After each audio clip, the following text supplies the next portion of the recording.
আসসালামু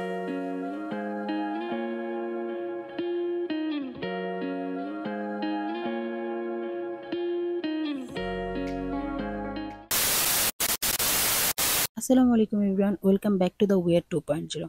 তো আমি আজকে আপনাদের সঙ্গে একটা রেসিপি শেয়ার করতে চাচ্ছি। এটা একটা দম বিরিয়ানির রেসিপি, যেটা আমরা কম বেশি সবাই জানি।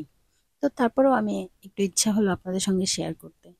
তো প্রথমে আমি এখানে মাংসগুলোকে সব ধরনের মশলা দিয়ে মেরিনেট করে রেখেছিলাম। তো ওই মেরিনেট করা মাংসের মধ্যে আমি পেঁয়াজ বেরেস্তা দিয়ে নিচ্ছি। তো আমার বেরেস্তাটা একটু নরম হয়ে গিয়েছে, নর্মালি এরকম হয় না। তো তারপরে ওইটা দিয়েই কাজ চালিয়ে নিচ্ছি। পেঁয়াজ বেরেস্তা দিয়ে সবকিছু মাখিয়ে তারপরে এটাকে আমি কিছুক্ষণের জন্য রেস্টে রেখে দিব। তো এটা শেষ করে আমি আলুগুলোকে ভেজে নিচ্ছি।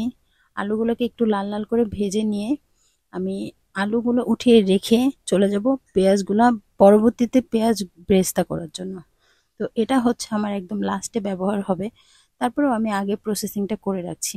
তো এখানে আমার পেঁয়াজ বেরেস্তা কমপ্লিট হয়ে গেছে, এটাকে উঠিয়ে নিব। তারপরে আমি চাল সিদ্ধ করার জন্য পানি দিয়ে দেব।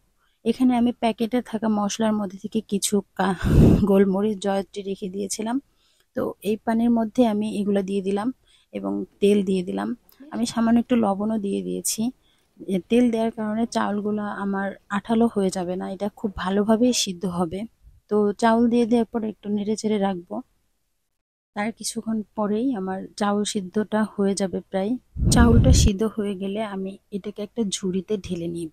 ঝুড়িতে পানিগুলো ঝরে যাওয়ার পরে আমি এটাকে দম দেওয়ার জন্য রেডি করব।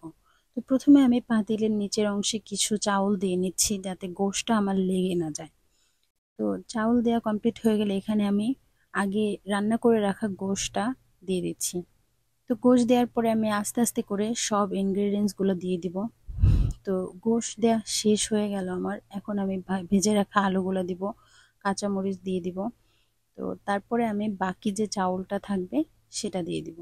সেই চাউলটা দিয়ে পুরোটা কমপ্লিট করার পরে তারপরে আমি চলে যাব প্রথমে রেডি করে রাখা কিছু ইনগ্রেডিয়েন্টস দিতে। তো এখানে আমি গুঁড়া দুধ দিয়ে, গরম পানি দিয়ে আর একটু ঘি আর টেস্টি সল্ট দিয়ে এটাকে মিশিয়ে রেখেছিলাম।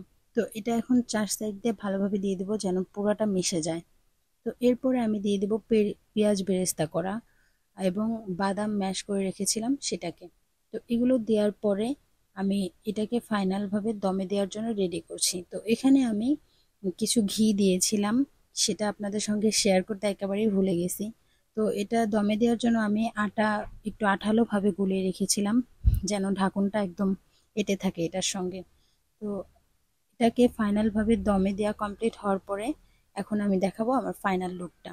তো এখানে আমার একটু মিস্টেক হয়েছে, এটা আর আপনারা চেষ্টা করবেন যখনই রান্না করবেন প্রায় 1 ঘন্টার মতো এটাকে দমে রাখতে। তো আমার দমের সময়টা একটু কম হয়ে গেছিল বিদায় আমার কিছু সিদ্ধ কম হয়েছিল। তো তারপরেও মাশাআল্লাহ ভালো হয়েছিল, কম বেশি খারাপ হয়নি, সবাই খেয়ে ভালোই বলেছিল। তো দমের সময়টা একটু বেশি থাকলে আশা করি আরও ভালো হতো।